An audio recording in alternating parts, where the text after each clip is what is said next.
This is Radio Now 95.3 FM. Come for the news, stay for informed conversations.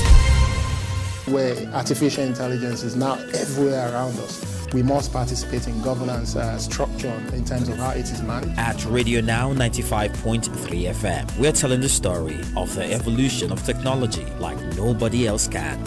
Now that's another reason to listen to us. You're listening to Now Breakfast. On the show this morning, our conversations turn to electoral matters. In Edo State, Monday, Okpebholo and the All Progressives Congress retained the governorship seat of Edo State after the State Election Petition Tribunal dismissed all the challenges against the results of the 2024 elections. Now, while reactions continue to trail the tribunal judgment, there have also been concerns over a leaked document which had claimed to be the tribunal ruling. This morning, we discuss the implications of this purported leak on the perception of justice in Nigeria. Joining us to speak is Justice Ojieno, a legal practitioner. Mr. Ojieno, good morning. Thank you for joining us on the conversation. Good morning to you and good morning to all our listeners all across the world. It's my pleasure. Now, what were your thoughts when you saw the document a day before the tribunal ruling? Okay, I was very, very sad at that particular event. We must also note that leaks sometimes is not peculiar to us. In America, I think last year or the year or the penultimate one, there was also a leak from just no smaller court than their Supreme Court, because the way these things work. Because I am in the system, and I know that when judges, in fact, in the process of writing their judgment, they usually have what we call judge assistants, who also help them in the process. And even now, they are now AI. They are using AI tools now to assist them, because the work of writing judgments is a very, very cumbersome one.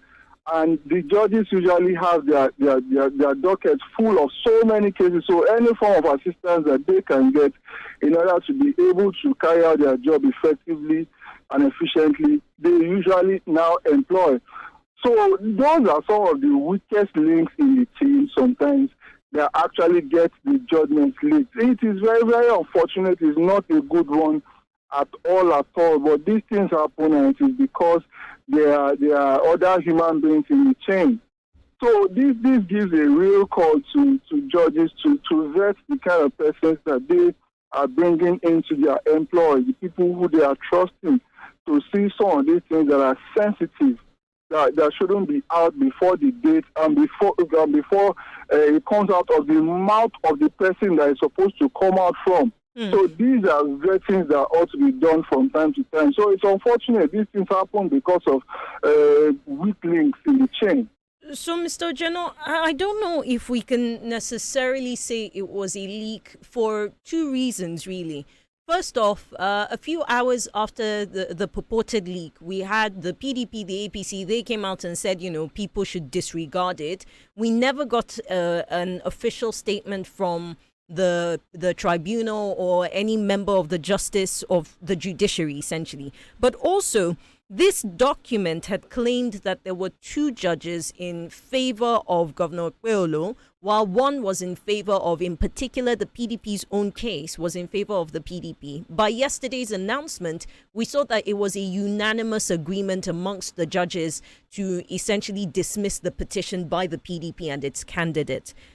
That implies that this document was not a leak as much as it was fabricated to look like that.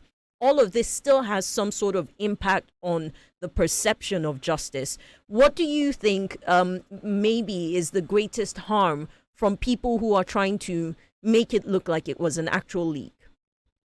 Okay, sometimes this is one of those situations where we need the Cybercrime Act to be strongly implemented. That's number one. This is another situation where we need the Department of State Security to be up to task in trying to get these bad faith actors who actually plant these things.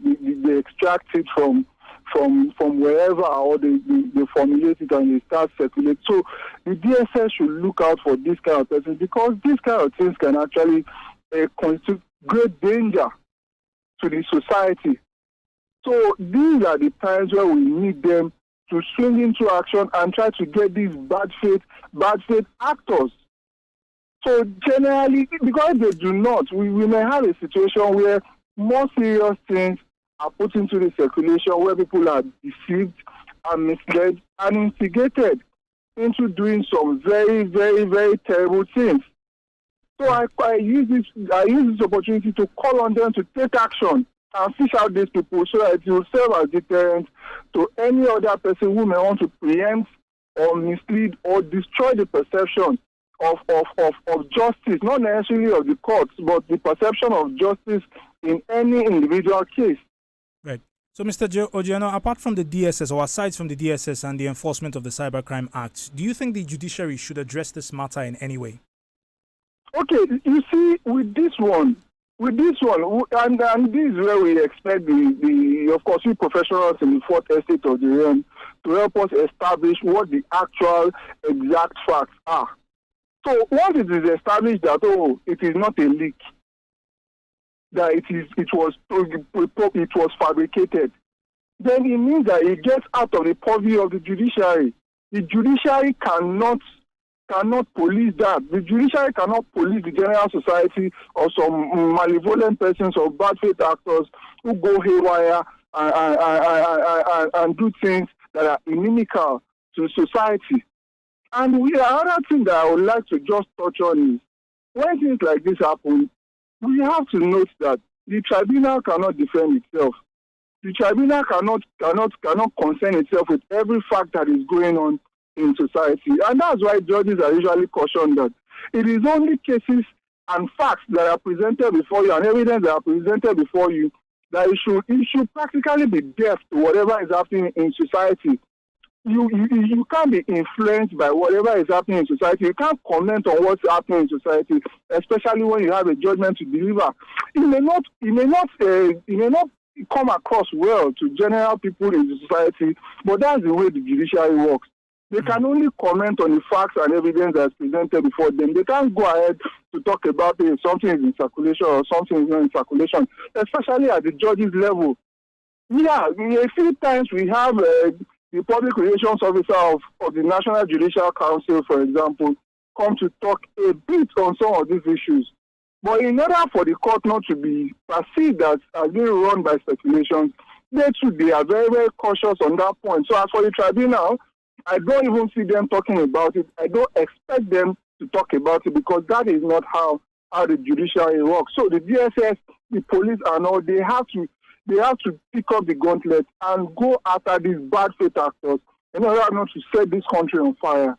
Mr. Ojieno, thank you very much for your time and expertise on this conversation.